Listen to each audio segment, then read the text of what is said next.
HIV AIDS को लेकर जवाहरलाल नेहरू चिकित्सा महाविद्यालय में चलाया गया जागरूकता अभियान।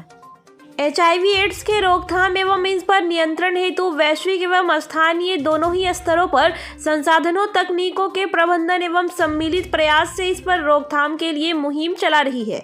इसके रोकथाम एवं नियंत्रण हेतु कई स्वास्थ्य केंद्रों पर जागरूकता अभियान चलाया जा रहा है। उसी बाबत आज भागलपुर के जवाहरलाल नेहरू चिकित्सा महाविद्यालय अस्पताल मायागंज में लोगों को जागरूक करते हुए एचआईवी एड्स पर लगाम लगाने को लेकर एक जागरूकता कार्यक्रम चलाया गया, जिसमें कई चिकित्सक एवं दर्जनों लोग मौजूद थे। वहीं डॉक्टर प्रभाती केसरी ने बताया कि कभी भी ब्लड आप देते हैं या लेते हैं तो पहले एचआईवी टेस्ट जरूर कराएं। वहीं महिला पुरुष शारीरिक संबंध भी बनाती हैं तो उसमें भी यह बातें ध्यान रखने की ज़रूरत है।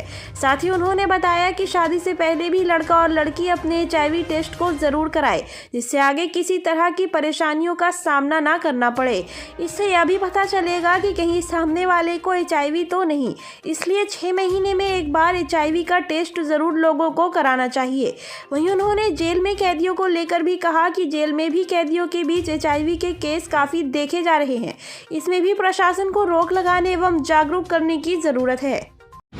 एड्स एचआईवी एड्स डे 1 दिसंबर को पड़ता है। इसी के उपलक्ष्य पे हम लोग ये जागरूकता कार्यक्रम करवाए हैं एचआईवी एड्स पे, ताकि लोग और ख़ास करके महिलाएं, जो हमारी माएँ बहनें और लोग हैं, उन लोगों को किस तरह से हम लोग जागरूक करें ताकि ये एचआईवी वाला बीमारी, जो ह्यूमन इम्यूनोडेफिशिएंसी वायरस वाला बीमारी है, उन लोगों को ना आए।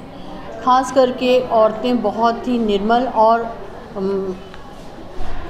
उन लोगों को पता नहीं रहता है, अनजान होने के वजह से उन लोगों को बीमारी अपने हस्बैंड से या फिर एनीमिया में ब्लड ट्रांसफ्यूजन करवा लिया, जानकार नहीं है, किसी से भी ब्लड ले लिया, ब्लड बैंक में नहीं आ सके, प्रॉपर जांच नहीं हो सका, जो डोनर पेशेंट रहा उसने ब्लड दे दिया और वो एचआईवी मरीज था और उसने पैसा के लालच में अपना ब्लड डोनेट कर दिया और एनीमिया का करेक्शन के लिए या खून के कमी का करेक्शन के लिए उन लोगों ने अपने शरीर में ब्लड चढ़ा लिया। या फिर जो उनके हस्बैंड लोग या फिर लड़का सब जो बाहर जाता है काम करने के लिए, वो लोग एचआईवी ग्रसित होके वहाँ से दूसरे स्टेट से आता है। यहाँ आने के बाद वो लोग अपना शादी ब्याह करा लेता है और एचआईवी ग्रसित होने के बाद भी किसी को बताता नहीं है कि मैं एचआईवी पीड़ित हूँ या दवाई खा रहा हूँ या इलाज नहीं करा रहा हूँ, और यहाँ आके शादी कर लेता है।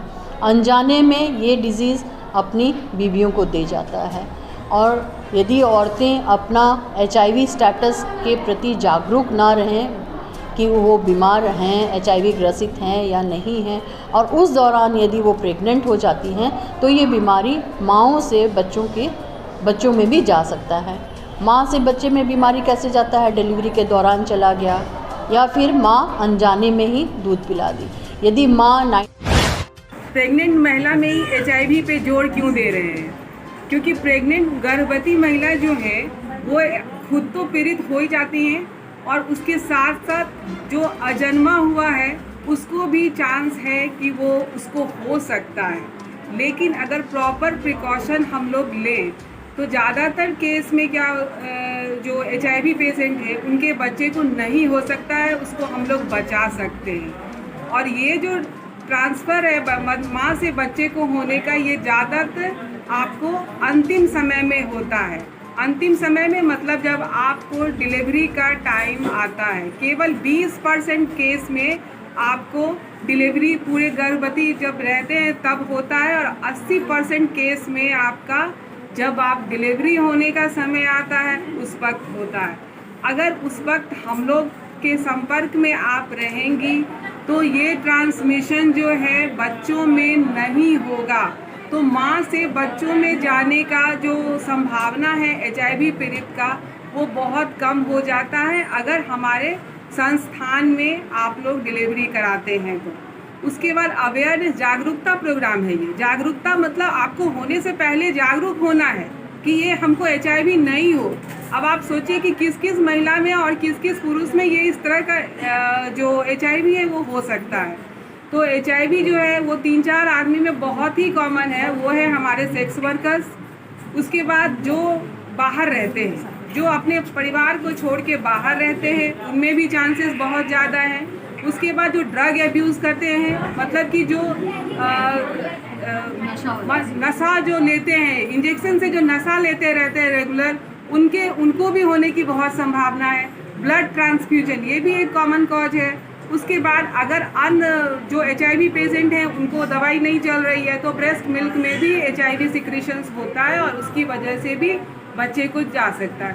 उसके बाद आपका जो अनप्रोटेक्टेड सेक्स है अगर किसी के साथ, तो उस वजह से भी HIV होता है। तो जागरूकता हम लोग को यहाँ फैलाना है कि इस तरह का कुछ भी चीज़ है जो हमको नहीं करना है, जिसकी वजह से कि HIV हमारे शरीर में नहीं।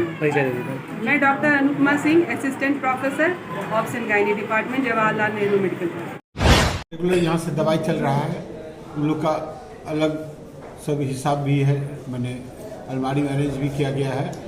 और जैसा मैडम बोली सही बात है कि उनके लिए एक स्पेशल प्रबंध होना चाहिए, जिससे कि उनसे किसी और को बीमारी न फैले।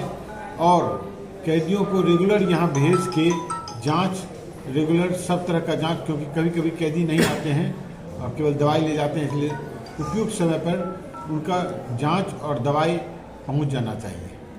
परिचय दे दें सर। डॉक्टर विजय सिंह।